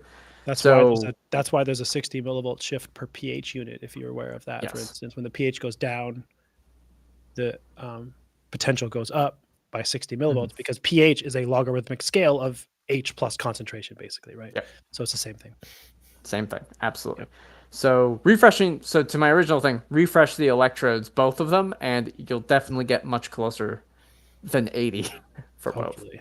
Yeah. Unless there's Uh, a contamination, like you said, like within the wire, within something else, there's a worse damage or contamination that's yeah. affecting the fundamental chemistry of the redox couple at one or both of them, basically. Yeah. Absolutely. So Absolutely. um, I'm going to Uh, jump down to this one real quick because this is just a kind of a, yeah. I don't know, news. You, a stupid man has asked, what Yeah. happened to Dagon Corporation? Does Pine have knowledge about it? We sell head stages for Dagon clamps, but yeah, I think the company went out of business. As Yeah. far as I'm aware, I'm not the most knowledgeable. Our colleague Tim has more knowledge and experience with the neuro electrochemistry FSCV kind of product line that we sell, and we sell head stages and we sell adapters for Dagon and is there another one? I can't remember. Anyway, um, uh, like There's like there's another company in like I know, Kentucky, I thought, why but can't I think I of don't it? know. Anyway, Molly adapters, but I don't think that's a Yeah, company. Molly. Is that the Well, company? Malli, Molly, whatever. oh, I Um, thought Molly was because that was the name of like the grad student who wanted the adapter. Her name was oh, is it? Molly, Oh, so like they just named the adapter after interesting. her. I don't know the history. I don't know. Well, anyway, the long and short, I But yeah, believe, is that Dagon went out of business. yeah, Like this was a few years ago. We learned yeah, about this because um, we sell comparable and yeah, in some cases, like you noted, the adapters compatible, I guess, products for Dagon yeah, stuff, and they went out of business. So we're not going out of business. yeah, So we'll still sell stuff, but we didn't acquire them. yeah, Like I don't know what happened to them. I don't know if they got absorbed by somebody or they just went. But they're apparently not a company anymore. I believe they went out yeah, of business. That's all I yeah. can tell you. Website went down. Yeah, It could also be the case that whoever was running Dagon just like was they like, I'm just done with this. stopped, just stopped answering emails, just like They told whatever. me to do it. She's like, I'm done yeah, with this. I'm done working. I mean, it happens, Yeah, right? I'm just done Com- working. That can if happen. companies are like, yeah, I don't feel like doing this anymore. I'm done. Yeah, They might do just that. stop. So I don't know. But that's Yeah, what we know. but you're not going crazy. They're done. So I Yeah, don't have any more details as to why or whatever, but they're apparently done. So um, yeah. yeah, that's the thing. All right. Mm. TT says if we extrapolated the semicircle in an Nyquist plot before the Warburg diffusion, does the intersection with the x-axis at low frequency represent the RCT? If so, does the width of the semicircle is the CPE value? All right. So the first part of your question, the answer is kinda. I'll show you. And then the second part of your question is no. All right. So the first part of your question, I'll explain both of them. I just like to be silly sometimes. Where is it? No, not that one. This one. Yeah. All right. This is the first one. Kinda, but not exactly. So here's an example of, for instance, a circuit where it's like a semicircle with a Warburg. Um, what you're describing is kind of like extrapolating this down. You can see that I drew these two sort of separately. This is the semicircle. You can see where it actually meets. It, it, it's kind of as you say, and in a quick visual, you know, visualization, if you were to just estimate where like finishing the semicircle would be, you'd be close. The reality is that it's sort of, you can see it kind of curls in, like there's like a little, there's a little bit of a gap here. It's close, right? Mhm. I just wanted to show you what it physically looks like. This is just the mathematics that bear itself out. So kind of, but not precisely. This is what it looks like. And then no, the width of the semicircle is R1. You can't get the capacitance value or the Q value from the width of the semicircle. The way that you get that is by the following. You need the peak. Let me share this other present slide for you. You need the peak of it. It's this one. The mathematics are. It's basically for a semicircle where the X and Y values, the real impedance and the imaginary impedance, are equal, is the peak, right? The peak of a semicircle, just mathematically, is where like the X and Y are equal, whatever. If that makes sense. And so there's a frequency associated with that peak. It's a Nyquist plot, so you can't really get the frequency very easily, but assuming you can correlate to that frequency, the mathematics of the capacitance is right here. So 1 over R times the angular frequency is the capacitance. This is just the math. This is what it is. It's not the width of the semicircle. It's actually correlates to the peak. If you can figure out the peak the frequency at the peak of the semicircle on the Nyquist plot, the corresponding frequency at that point right there, you can extract a value for the capacitance. That's where that comes from. So not the width of the semicircle, it's the peak. So anyway, hopefully that answers both your questions pretty directly. Yeah, and if it's not clear, even though it's like, okay, it's like you say like, oh, it's where it meets the x-axis. Well, just make sure you take into account the solution resistance, right? Because it'll offset that value. If there was Yes. no solution resistance, yes, that value would be there, but it'll be offset. Yeah, when I say it's equal, it's like in the absence of solution resistance. There actually won't be equal. Like the X and Y values, like if that semicircle started at 0, 0, you would have a point that's like 7, 7, whatever numbers are, right? Mhm. But if you have solution resistance, it's going to be like 12, 7. Like those numbers aren't the same. So Mhm. it's the just for the semicircle without the solution resistance that's would be equal. Yeah, good point though. That's All right, Vinod has another question. Lots of EAS questions, which is great. When I applied charge, some potential to my working electrode, then tried to check the EIS, the resistance RCT decreased. Any reason you can explain? Then what is the standard process? This is like your kind of your trigger your trigger That's why I'm going to let you answer thing. it because you explain this well as well. Also, I'm Yeah. gonna So this makes a lot of sense, Vinod. So imagine if you have some kind of redox reaction occurring. When you apply a potential, you can, the charge transfer resistance is as you are applying a potential closer to the E naught of the reaction, then it's easier for current to flow.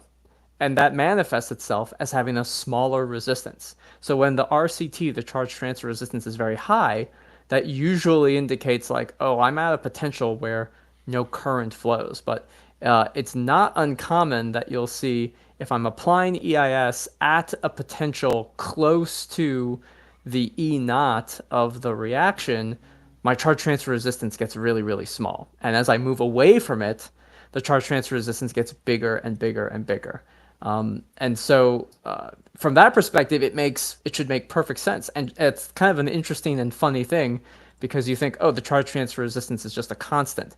It's only a constant at the E naught. And then when you have higher potentials, that resistance value gets lower because it's easier to pass current through. So that's kind of the physical explanation behind it. Hopefully that makes sense, Vinod. see. I'm And not as then triggered. I'm not as triggered. I want to. It's because it wasn't the question. It's actually asked in an intelligent way. I actually don't hate That's that. right. The question that I can't stand, just so you're aware, is usually, what potential should I do impedance at? Or why don't I get an impedance? Why don't I get a Whatever that semicircle means at to me. OCP? Yeah, that's not this. This is actually a very intelligent question. It's thinking Yeah, yeah, through. Well, why is the charge transfer resistance changing by potential? It's a good question. yeah. That's thinking through in a more intelligible way, in my opinion, than just what potential should I pick? It's like, oh my god. Okay. Anyway, thank you for answering it, so I didn't have to. Oh yeah, yeah, yeah. Not a problem. Let's see. Just going down the line. Yeah. Sidhu is asking, what is the N value, number of electrons, for any reaction involving gold electrode in potassium hydroxide solution electrolyte? It depends, I'd say, on the. Well, if you say any reaction, Sounds like a right? trick Well, question. Like, hmm? sounds like a trick question. It's like, well, Yeah, because depends on the reaction. Like, I don't it know. depends on the reaction. Yeah. Exactly. Like And any I bet when reaction you're at might. different potentials, you'll have different numbers of electrons transferred because the Yeah. reaction will be different. Yeah, exactly. I don't know if gold electrochemistry is all very simply one electron processes, or there are some 2 or 3 electron processes maybe. Like I don't know, but Yeah. this Yeah. just sounds like the answer is whatever reaction you're studying. It is whatever that reaction is. I don't. Yeah, you might have to clarify if you sort of mean something different, but it almost sounds like I don't know, like a self-answering question. Yeah, Like yeah, the N is because however many electrons are transferred for that specific reaction, I suppose. yeah, yeah, and it'll be different. It'll always be based on what the reaction stoichiometry is, sort of Yeah. say. But if you're doing hydrogen evolution reaction, because you can, I think, if you move to a potential, negative enough, you'll still be able to do it in KOH. There's probably still water in it as well. Um, then you'll have a 2 electron transfer process. But if you're oxidizing OH onto a gold surface, that could be a 1 electron, maybe a 2 electron transfer process. Like it really does depend on the reaction, and that determines the N value. So I hope that makes sense. Maybe it is a trick question, and it doesn't matter if it's like gold or in KOH.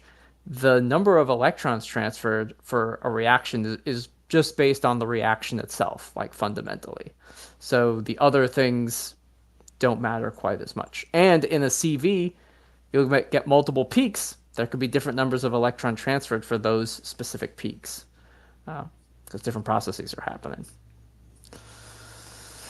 All right, moving on.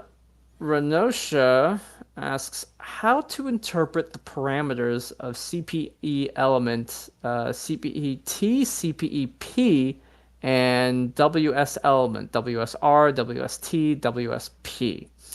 Um, so I. So yeah, well, okay. So first of all, Mhm. I don't know which software this is from precisely. This Yeah, nomenclature is from, I think probably some companies fitting, yeah, software algorithm. And so I don't know precisely what CPET, CPEP. In fact, I don't quite yeah, understand why there are 3 for the Warburg short. yeah. WS-R, T, and P. I don't know what all those are. Typically, the Warburg short only has 2 fitted parameters, but I can just show you where the parameters come from in a Hmm. mathematical sense. Um, so for a constant phase element, what you're calling CPE, T, and P, I'm assuming is just here. So it's Q and alpha. Um, there's variations on this, and again, so the interpretation can be a bit tricky. Typically, there's a Q. This is probably CPE dash, I don't know, T, whatever one of them, I suppose. I don't know which one it is, but that might be that. And then CPE, the other one is probably this alpha, this exponent. Sometimes people put N. I don't know. There's different nomenclature. And then sometimes this Q might be in the numerator, or this CPE, whatever. Sometimes people put it there. It varies.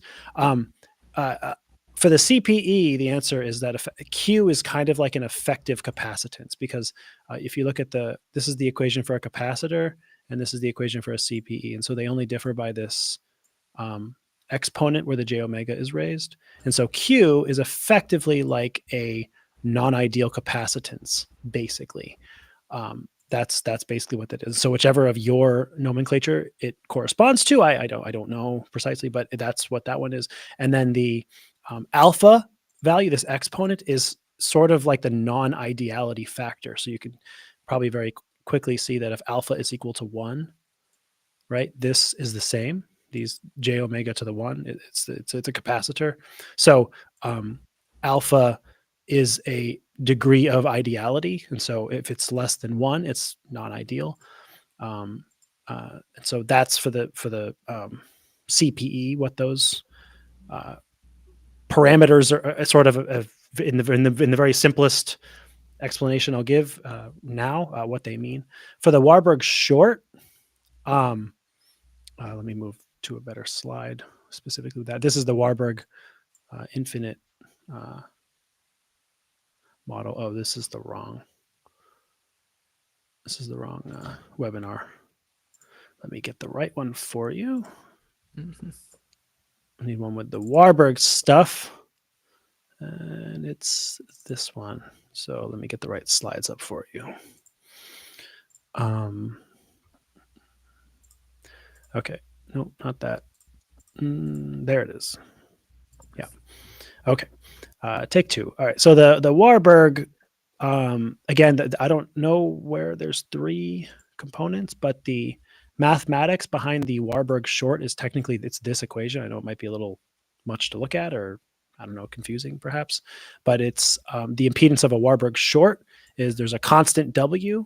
So this is like the Q or the C, but it's a W in this case. It is, it's technically related to diffusion coefficient. So this is in Barden-Faulkner. The W in a Warburg, so again, I don't know which one, the WS dash one of those, again, I can't precisely help you. One of those is probably this constant, and it's related to the diffusion coefficient effectively. So basically, the one of the WS somethings that you've called is probably similar to this, what I'm showing in my slide as the W coefficient, and it's effectively related to like the diffusion coefficient, basically. So that's one of the constants of the Warburg fitting, is basically a indirect measure of the diffusion coefficient of one of the species.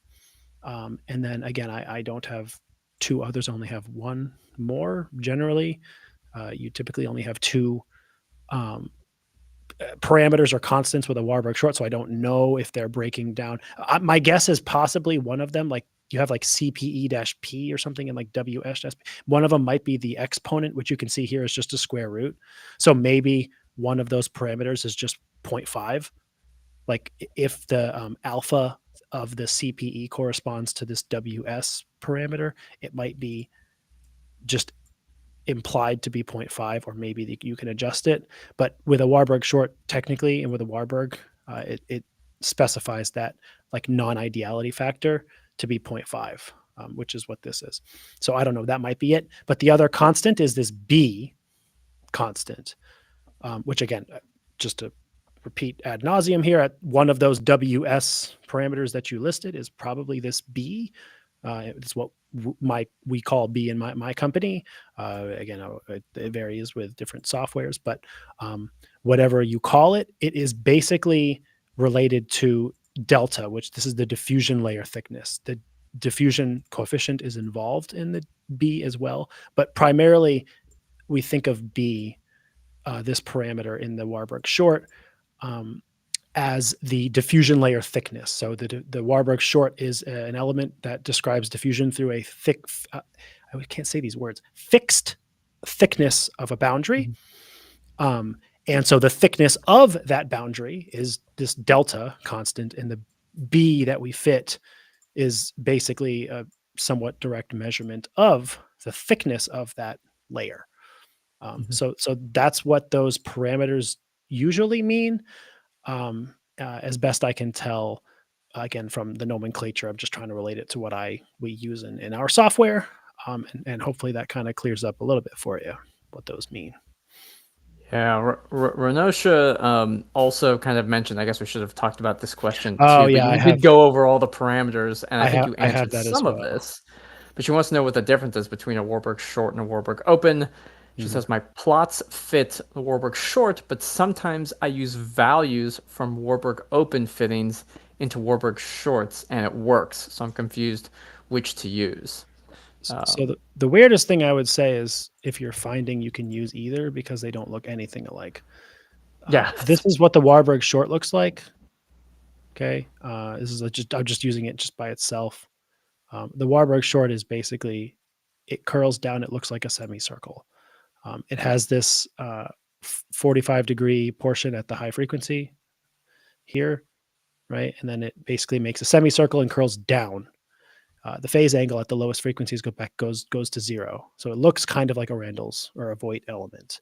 The Warburg open goes straight up like a capacitor, and the phase angle tends down to minus 90. So they start the same way at the higher frequencies. Basically, there's like a 45-degree feature, which is indicative of diffusion. And then the Warburg open shoots straight up.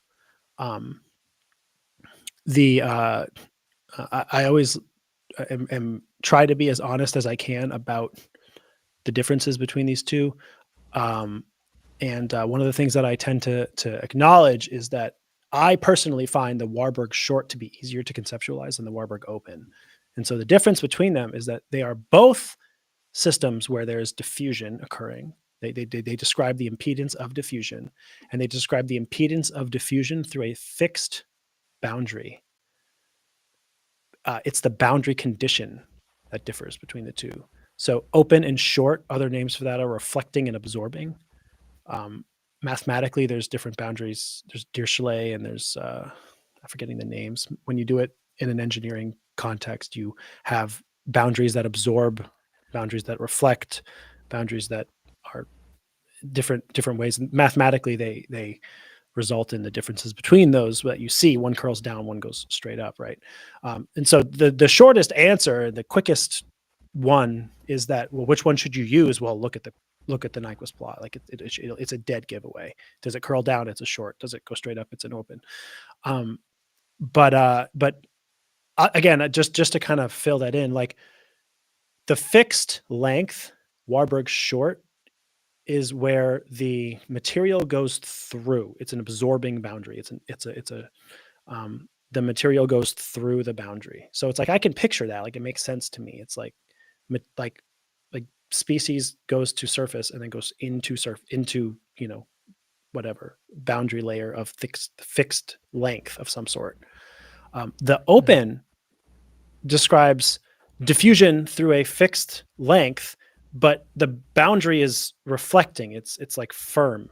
It doesn't go through, but there's still a fixed length, and so it's like it's going through something. This is why I'm just being. I don't know a better way to. I'm still like someday I'll figure out the right words to like describe it in like non-sciencey ways, because to me everything I just described sounds like diffusion or capacitance, right? Because capacitance, and in some sense that's the way that I also think of the Warburg open. It's like some amalgam of capacitance and diffusion, and that's what it looks like. Really, the 45-degree line is diffusion, straight up and down is capacitance.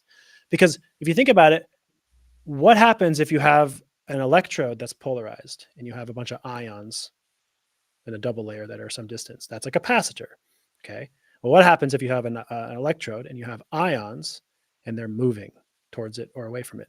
That's diffusion. Okay. What if you have both of those things? Right? You have electrode, you have ions, some distance, but they're also moving in some way. It's both. It's like it's diffusion, it's capacitance, it's kind of both. What if there's a fixed length that's happening? Like it's not happening infinitely. It's happening like over, I don't know, 10 microns from the surface, whatever. Like that's kind of the Warburg open. I just find it harder to conceptualize than like a membrane that has a fixed thickness and like oxygen is diffusing through a 20 micron thick piece of plastic. Like that makes sense. Like you can think about it. The open is hard to conceptualize. But thankfully, again, graphically, they look very different. So hopefully you can look at your data and be like, well, it's obvious which of these, my data looks like, for instance. Okay, all right, that's good. I won't give my Warburg open spiel, sort Well, of say, but it's in a video. You did a really nice video that talks about the time element of it. yeah, it's another way of like thinking about it, and you can extrapolate it to like the open and the short, just Mhm. if you want to. But we have questions that are coming in. I'll can if Renosha wants another like other explanation, I can give it later Mm. if it's asked. Yeah. JR is asking, can electrochemistry be run over a conductive single crystal? Does it has been done? Does it has been done? Yeah. So the answer is yes. To both. So, um, a lot of electrochemistry has been done on like actually you can probably find papers dating back to like I don't know maybe the 60s or the 70s or even earlier when people were doing fundamental electrochemistry experiments and they did electrochemistry on single crystal surfaces. Um, we even sell them. Like you can buy a basal plane or an edge plane piece of graphite and do electrochemistry on it. And you will get different results because the electrochemistry is and its potential is very much based on the energetics of that single crystal face. Most of the time when you're using gold or platinum or glassy carbon, you're dealing with a polycrystalline surface with a distribution, if you will, of energy states. But with a single crystal, you only have like a much narrower range of states, if you will. And so the electrochemistry will look different. You'll also have like a different potential window in some cases. So absolutely, you can definitely do electrochemistry on single crystal surfaces, and it has been done before by other researchers. But I don't know anything about actually cutting a crystal into a single a single face. Do they actually just like take a knife and like I don't. just cut it? I'm like, I The don't know only how to way I actually cut know it. about single crystal formation is like ALD. Um, like I think that's how Mm, people make them sometimes is atomic layer deposition. You something about the way like it's usually like you have a stage with a mm, substrate in it, and it's like in a tube furnace, and you mm, flow in a carrier gas, and it has to be a certain temperature, and you have a precursor material, and like based on all of the conditions and whatnot, it will preferentially form like the one crystal facet you need, right, or something like mm, that. But it like takes mm. forever because it's atomic layer hence the atomic. You Yeah, get like you have to do it for like 12 hours, and you get like a nanometer. It's yeah, really that's right. it's It can take tough a while. to do. That's the only way that I know to make. I've never done it, but I know Mhm. of it, like as a process. Yeah, Like atomic layer deposition can be used in that way. Um, yeah, but otherwise, I don't know. Do you take a butter knife and just cut some platinum up, and yeah. then it's the thing? I know it make Probably it not they gonna make work. it sound like you can just like you just cut it a different way. Yeah. I have no Well, idea. I mean, we can speak to that because as a company, for instance, that we make, like electrodes and Yeah, we disc make electrodes and stuff. People ask, somewhat frequently, oh, can you sell? Like we make a platinum disc electrode, for instance. People are like, well, can I get a single crystal platinum electrode? And it's like, oh, we don't make that. Um, it's I or don't it's think very expensive because you have to yeah, buy the single crystal and I don't then even know if you can. The closest thing that we yeah, have, for instance, is like basal or edge plane graphite. Like you can buy graphite edge yeah. plane or basal plane pyrolytic graphite. Mhm. Um, Even then, it's tricky. It's kind of a paste. You have to put it into an epoxy encapsulation. It's tricky. Yeah, But other than that, like I actually don't know if you can buy a rod of like 111 platinum. Does that even exist? If it did, yeah, it's that's probably right. ridiculously expensive. And it Yeah, isn't something where like you can you can buy a rod of platinum from the supplier and just like cut it very carefully at like a 17-degree angle, and then that's one. Like it doesn't work like that. It's all polycrystalline. Like yeah, doesn't yeah, matter that's right. which way you cut it, right? So yeah. Anyway, the long and short is that we don't supply single crystals because, frankly, I'm not sure it's possible to make it that way. Yeah. But anyway, All right, JR. Well, happy we answered your question. And let's see, we have a question from LinkedIn. Janat is asking, what are the few possible reasons for pre-oxidative peaks in OER studies? Is it necessary to take the Tafel slope after the peak, or we can measure it where the peak starts? And I think There's another he has follow-up another to the question, but it's related to something else. Okay. But let's see, what are the reasons for pre-oxidative peaks in OER? I think it depends on the OER catalyst and just what's in your system. I actually don't know enough of like, oh, maybe there's a peak associated with just electron transfer to your catalyst, and then you're now at a potential where you're evolving oxygen.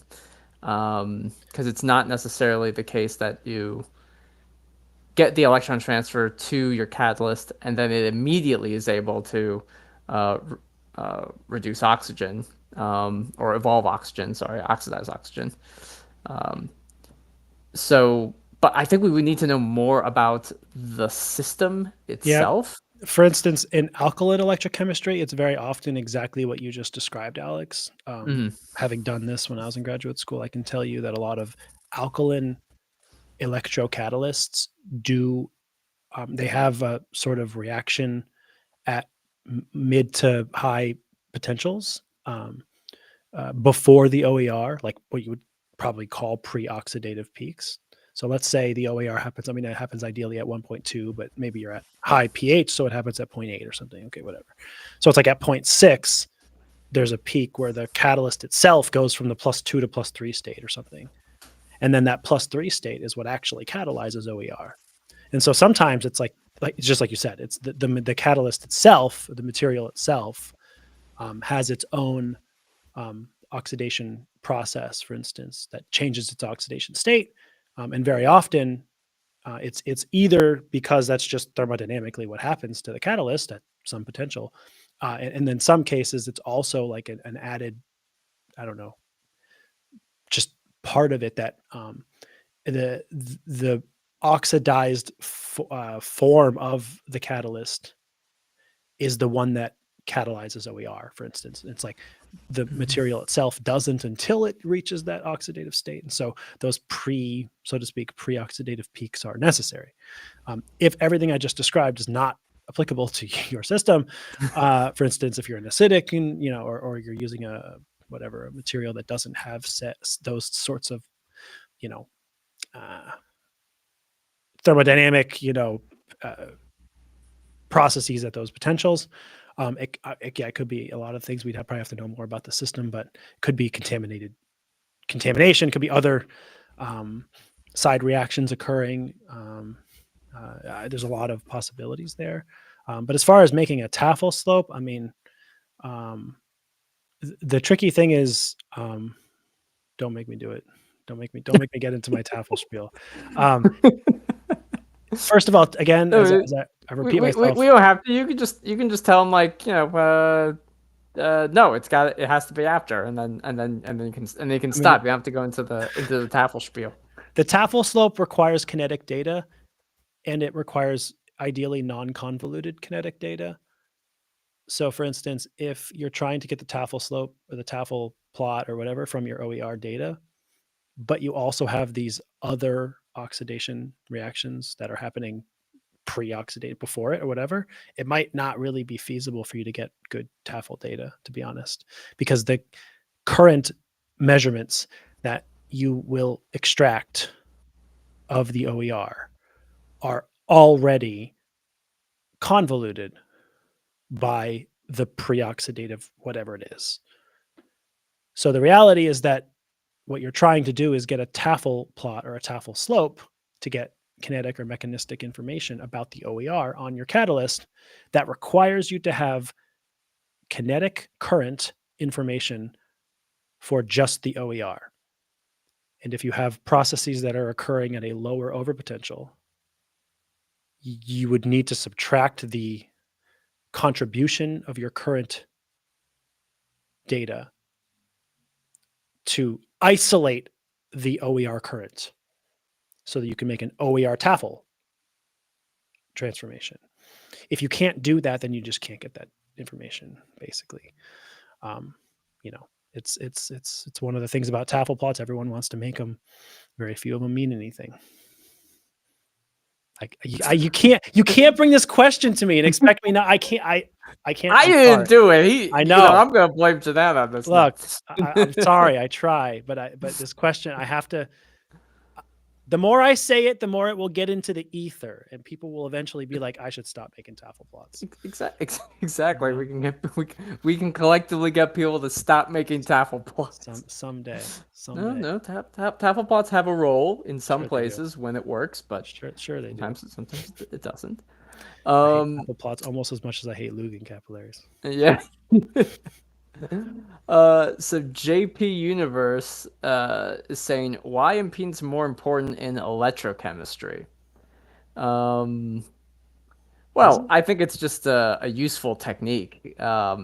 It's still, you still have techniques like cyclic voltammetry and chronoamperometry that are very important, but it's like we've been talking about EIS all day, and the value of impedance is that you can probe electrochemical processes that occur on different time scales.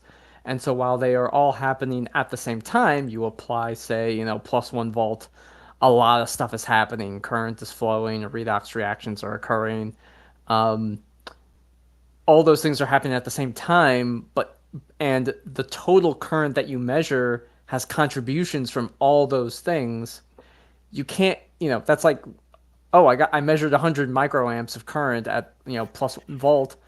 Well, 50 microamps of it is associated with this and 25 microamps. Well, it's almost impossible to actually figure that stuff out.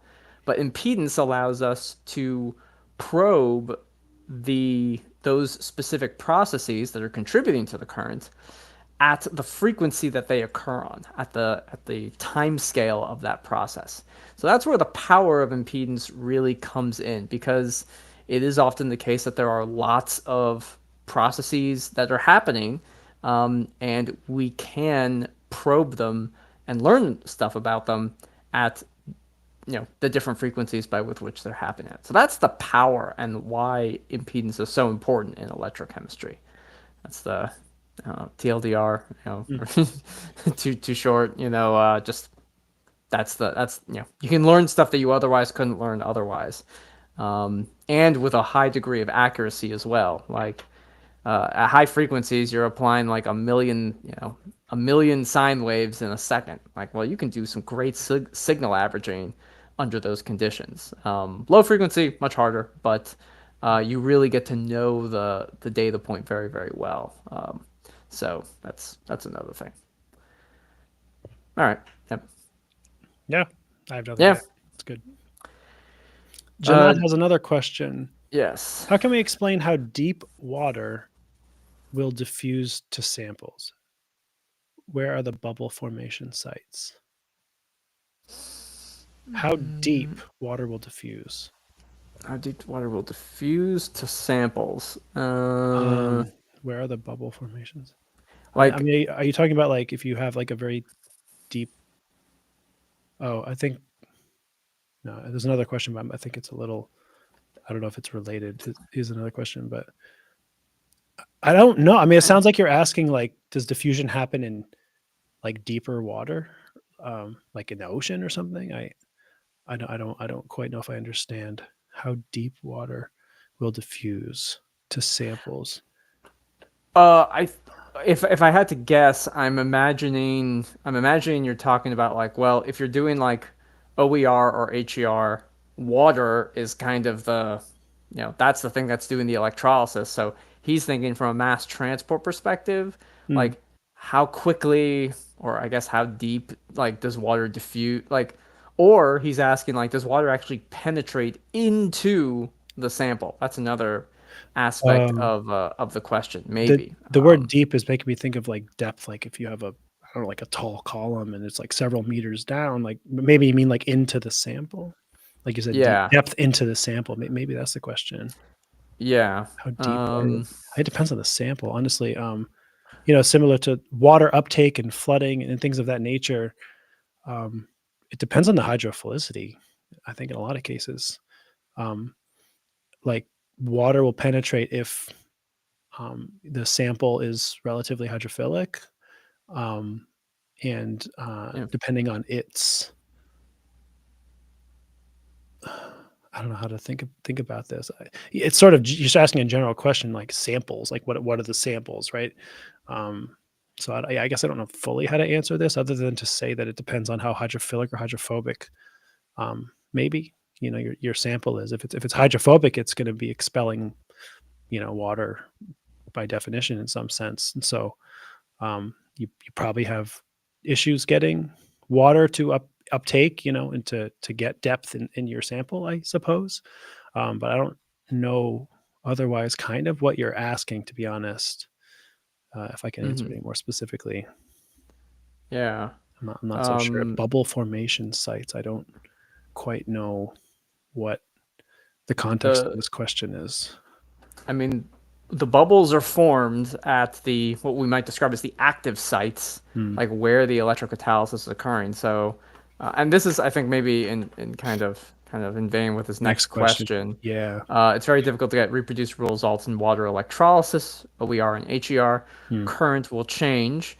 The overpotential will change when you dip the same electrode in a second time. Yep, you're absolutely right. I think, especially, because the surface will change a little bit. Yeah, You're it making is. oxygen that might be causing subsequent oxidation of stuff, right? Oxygen Yeah. is an oxidizing agent. You might be oxidizing your sample. You have to go to high potentials to oxidize. You have to go to low potentials to produce Hmm. hydrogen. HER and OER are interesting reactions from an electrochemistry perspective, um, simply because most of the time in electrochemistry, we are concerned. Alex talks about this, for example, when someone asks, for example, what's the CV window? What should I do? And a lot of times the advice is something like, work your way out until you reach the limits of your electrolyte, and that's the boundaries, for instance, and then look for the reactions within those boundaries or whatever, right? Something like that. Well, OER and HER are like definitionally the boundaries, right? Like once you start producing oxygen, you are at the boundary limit of water as a solvent.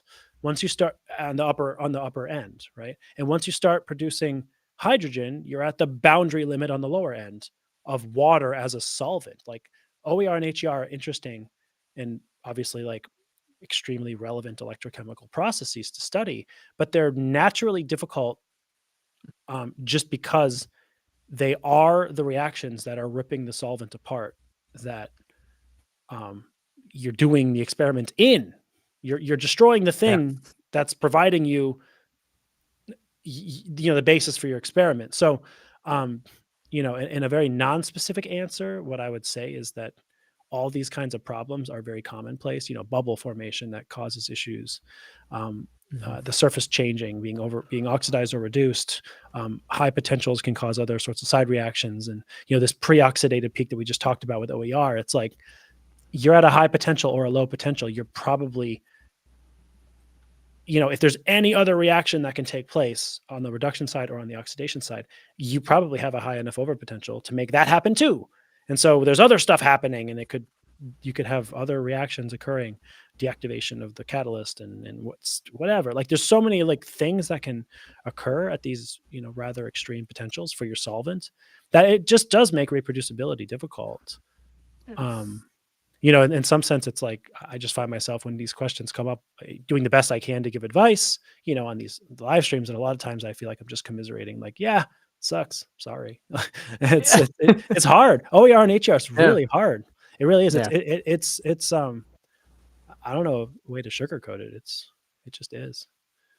Yeah. So I don't know if Yeah. there's much more to say precisely, or if you have questions. I mean, it actually just sounds like you're kind of saying the truth here. Like, yeah, the Mhm. overpotential changes and there's all these Yeah. problems. It's like, yeah, you're You're right.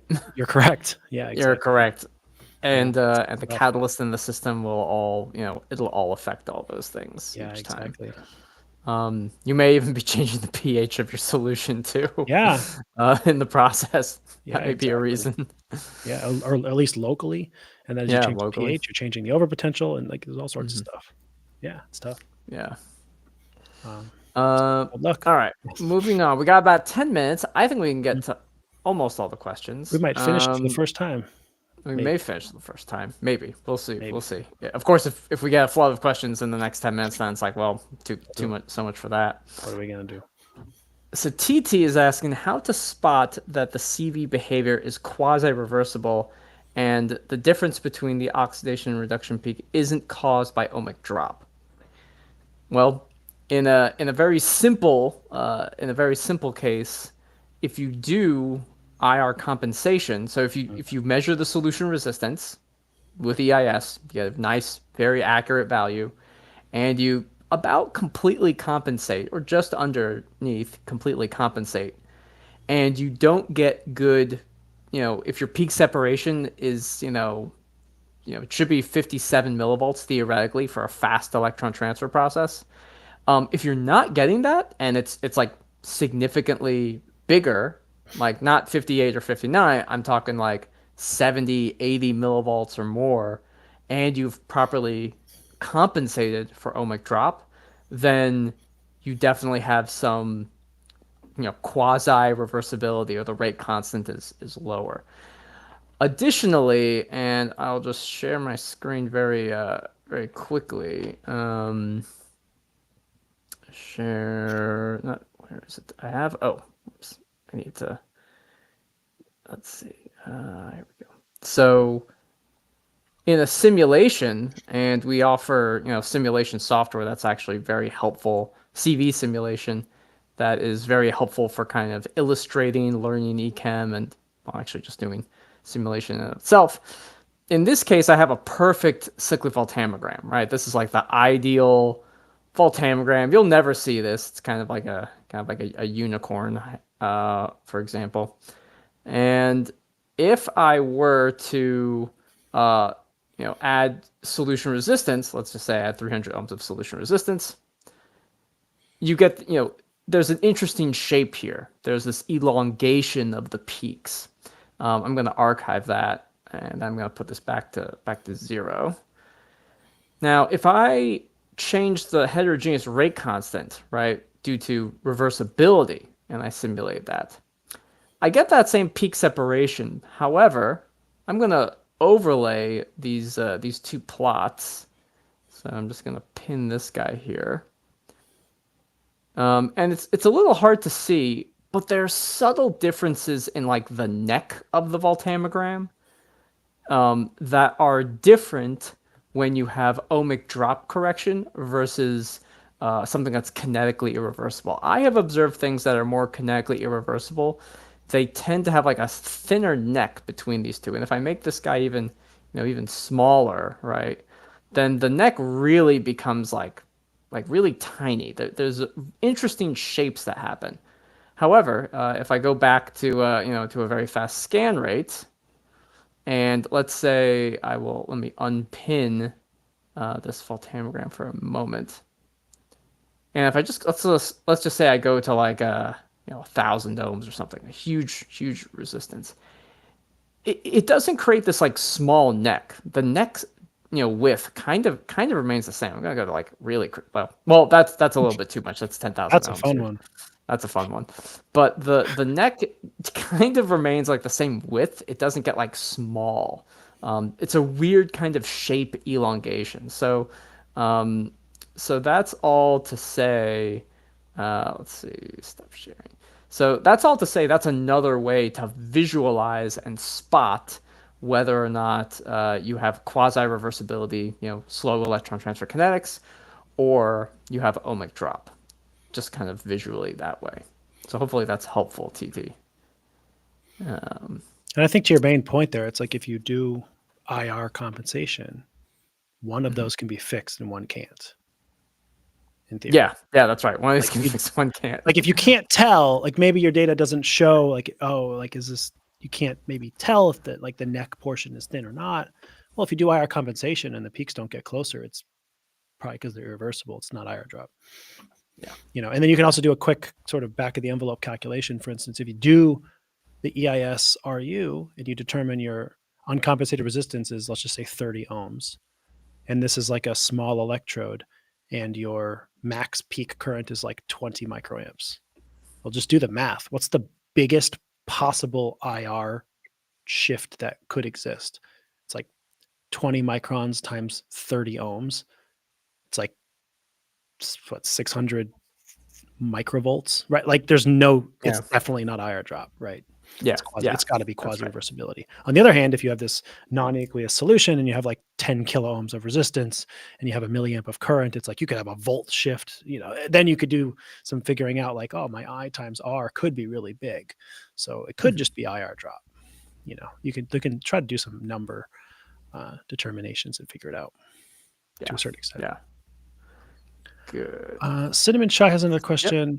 Yep. Mm-hmm. I don't totally understand the thought process here, to be honest. Is having a depressed semicircle in EIS better than the almost full semicircle?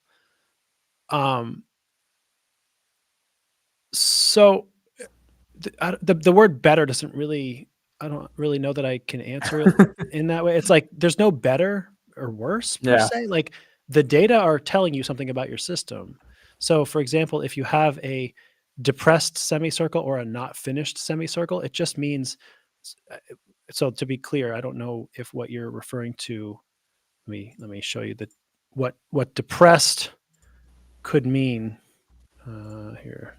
Aftermath, there it is. So if what you mean, for instance, is this one. So here's my semicircle. So depressed semicircle, usually what I think of in terms of depressed semicircle is something like this, where it's squashed, kind of. You know what I mean? If that wording makes any sense, let me just make this centered a little bit. So depressed semicircle, meaning this or this. One isn't better than the other. One just means if your semicircle is like this, it means that your capacitive element or the capacitance associated with this process is more ideal. And if the semicircle is depressed or squashed like this, it means it's less ideal.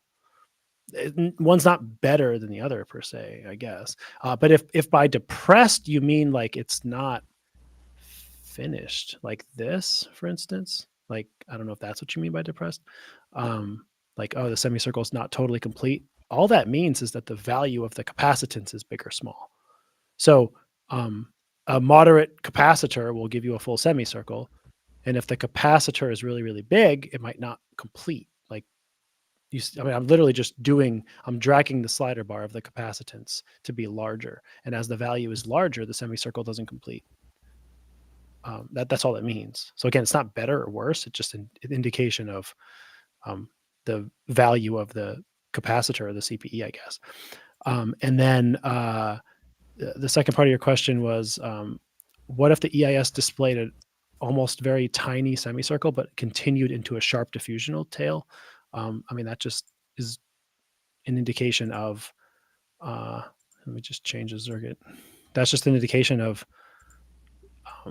diffusion. It's not good or bad, really. It just is. It's just a system. So, for instance, let me just change the values to show the plot the way I want. So if you have something like this, I have a small little semicircle and then a diffusional tail. Well, that just means that you have a charge transfer process. It depends how big this semicircle is. It could be big, it could be small. And then I have a diffusional tail. And it's like, okay, so I have a charge transfer process and I have diffusion. The degree to which the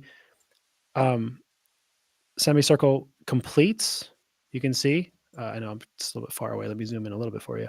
The degree to which the semicircle is like sharp or completes or not, again, it's not better or worse. It's just affected by the value of the capacitance in comparison to the value of the diffusional element. That's it.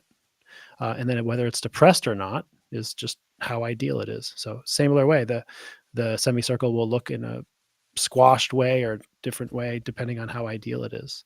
And these are all just properties of the system you're studying. So it might be, might be ideal. It might not be ideal. It might be a big capacitor. It might be a small capacitor. But better, it is not really better or worse, I guess. It's more like whatever the value happens to be is depicted in the plot, basically. So hopefully that kind of answers that for you. Isn't it also possible sometimes if you have like two void elements in series and their time constants are relatively close to each other, it can appear like one semicircle can appear not as two but as a slightly depressed semicircle. That's another way to get a Yeah. slightly depressed looking semicircle. That's like Yeah, maybe one way. I think. that can happen here. I'll show you. Yeah, you can get something that appears that way. So if you have two void elements, just as you said, and the CPEs are very close to each other, or the time constants are very close to each other.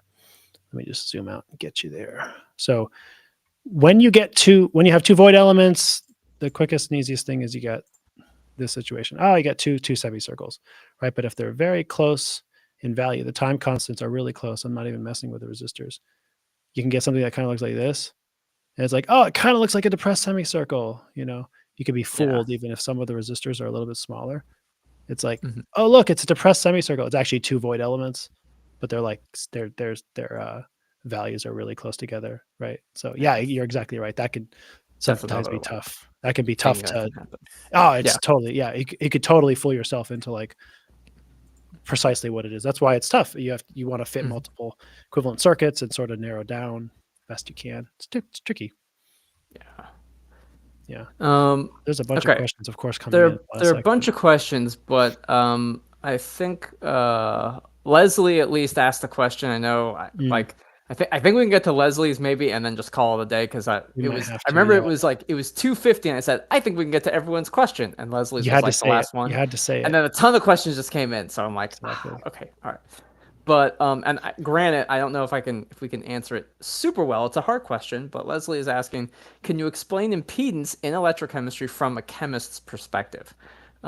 So it's I think it's kind of hard because so I'm a chemist and just formal training and all that. And learning impedance was kind of hard because it really is like a near strictly impedance itself is an electrical engineering thing. And then electrochemical impedance, really, I think electrochemical engineers really kind of dominated and figured out how to use it. So how does a chemist use it, or how does a chemist think about it?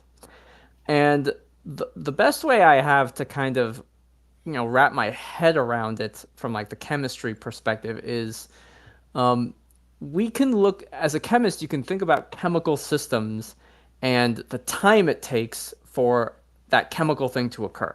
So let's say you're doing an electron transfer reaction, oxidation reduction. Well, there's a time associated with the electron transfer, right? There's some kind of charge transfer resistance. There's some kinetics. There's a rate constant, if you will, that's associated with that. So that happens at a specific time. Very fast. It's electron transfer. You then physically have things like electrical double layer capacitance. So the movement of ions from the solution to the electrode to very quickly, uh, you know, kind of balance the charge that you're developing. You set the potential to some value, and charge has to double layer charging has to occur to balance the charge from the electrode, which I think I made this one, and the solution. There's time, physically there is time associated with doing that. And diffusion, the kind of slower moving molecules from way out in the bulk solution, how long it takes for them to get to the electrode surface also has a time associated with it. So impedance is a way of probing those things from a time perspective. And you can think about it as when you oscillate the potential and you measure the corresponding oscillating current values,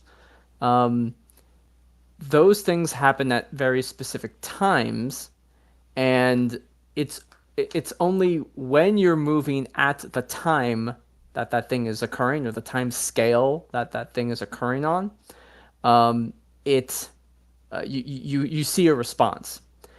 And understanding impedance, I think as a chemist, we can rationalize uh, resistance very easily. We're just like voltage over current, right? Physics, just Ohm's law, no problem, right? We can do that. Um, but rationalizing impedance, it's like, okay, you have this like frequency dependent signal. And I've just found that the easiest way to think about it as a chemist is impedance is is looking at resistance from like a time perspective. That it's not just the absolute value of how the voltage and current, the ratio of the voltage and current, how they change, but how do they change as a function of time. So there's like, so if you will, if you do something and it lags in time, we think of that as a form of resistance, and more specifically we call that impedance. So capacitance has a time lag associated with it. Inductance has a time lag associated with it. So Lisa, I don't know if this is too helpful, because it's very hard to kind of describe impedance right on the spot. But we have videos. I think Neil's even mentioned that we have various YouTube videos, and on our, we have even full lectures on our channel for our YouTube members to learn more about impedance spectroscopy. But maybe I'll think a little bit more about your question if I have a better, like, for chemists explanation. But hopefully that kind of helps a little bit without getting too much into the weeds. Yeah. Are you trying to? I was trying to answer a few questions. I'm sorry for everybody. Yeah. Thornful and 1121 Bank and a few others. We do see your questions. I'm sorry. As we always try, there's always a deluge of questions right at the end here. It is 3 p.m. We do this to 2 hours as our time limit, and we do go over by a little bit when we can, but we try to call it about now. So apologies that we have to call it a day now. But anyway, are we in next week, or are we out next week? I think we're out. I should be in next week, but I'll let you know if something happens. I I should will be in. not I be don't see. available next week, so you can You do will it not by be yourself. available I will next not week. be here. We may or may not do this next week, everybody. So we will see. It might be a few weeks if I'm looking. I'm not available the next 2 weeks, to be honest. So Okay. Well, if anyway, that's the case, we will see. yeah. I don't like to do it without you. I don't know about you, but I don't like to do it without you, Alex. Oh yeah. No. We do this as a duo, a team. Yes. And when it's just one of us, it's too difficult, especially when I'm out and I only have this equipment. So yeah, and I don't like, if nothing else, that whether or not I know what I'm talking about or you know what you're talking about, it's just nice that one of us doesn't have to talk straight for 2 hours. yes. Right? Yeah, that's right. So, geez, folks, but it's the summer. This is what we do the best we can. I think a couple of weeks off we might have, maybe the 15th of August or the 22nd. One of those weeks will be the next time that we can probably do this.